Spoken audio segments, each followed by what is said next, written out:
Are you stuck trying to figure out what, why, and how to review an employee's performance? I'll answer all your questions. Stay tuned.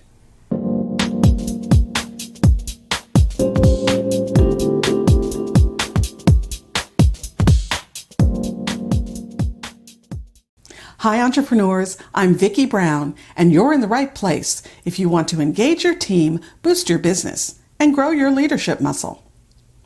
Assessments, evaluations, reviews, appraisals, they're all just fancy HR speak for various ways you can measure your employees' work and provide feedback. In other words, are they doing a good job? Today we're going to focus on types of reviews and timing. When should they happen? A quick heads up, this episode is part one of a two-part series, so be sure to catch next week's episode on goal setting and the review meeting.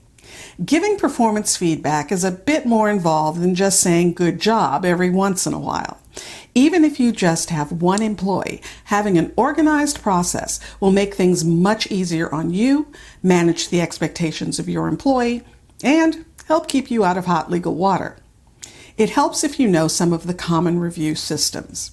The four most common are management by objectives, the top-down appraisal, the self-assessment system, and 360-degree feedback.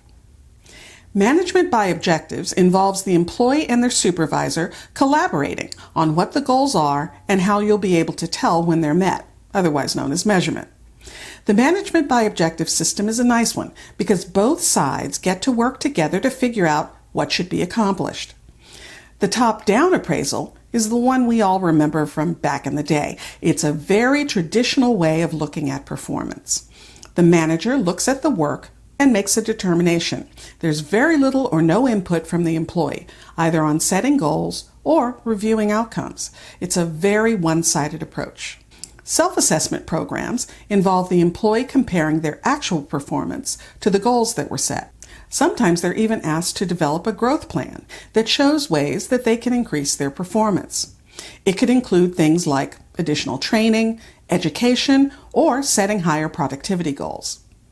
Self-assessments can, and often are, paired with other types of assessments and evaluations as well. Now, I'm sure you've heard the term 360-degree feedback. It's a form of feedback that comes from a number of different people, both inside and even perhaps outside the company.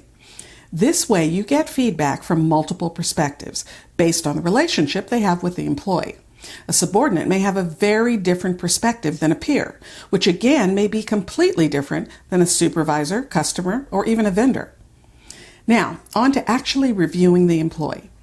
When you set out to evaluate an employee, it's helpful to remember that appraisals provide an organized opportunity to review how well your employees have met job requirements and goals, set new performance goals, including additional responsibilities, identify areas where performance needs to be improved, and discuss career advancement, including training opportunities and promotional opportunities.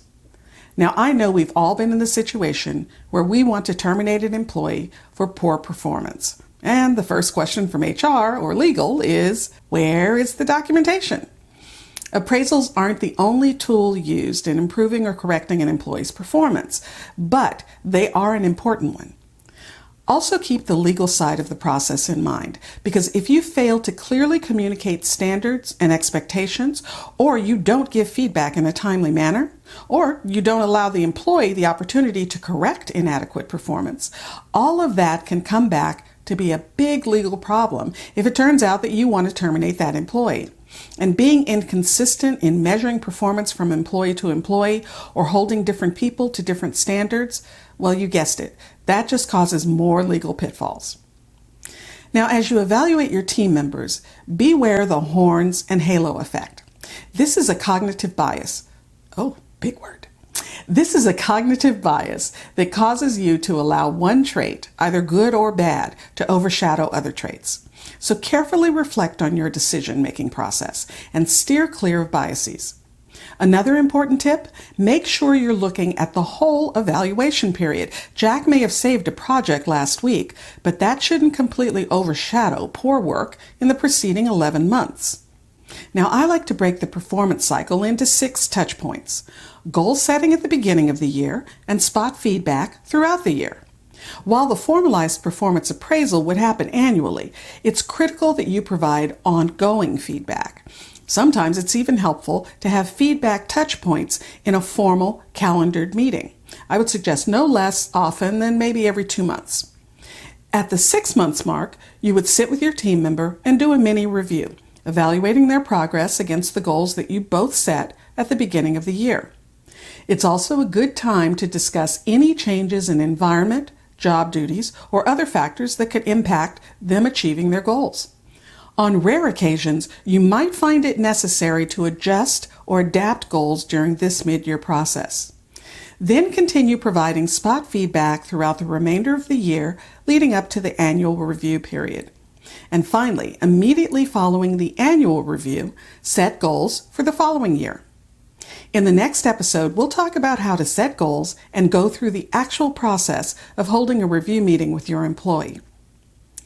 If you found this information helpful, please subscribe and share. And remember, your inspired leadership is the secret sauce to having a high-performance team and a wildly successful business you'll love. I'll see you next time on Leader's Journey.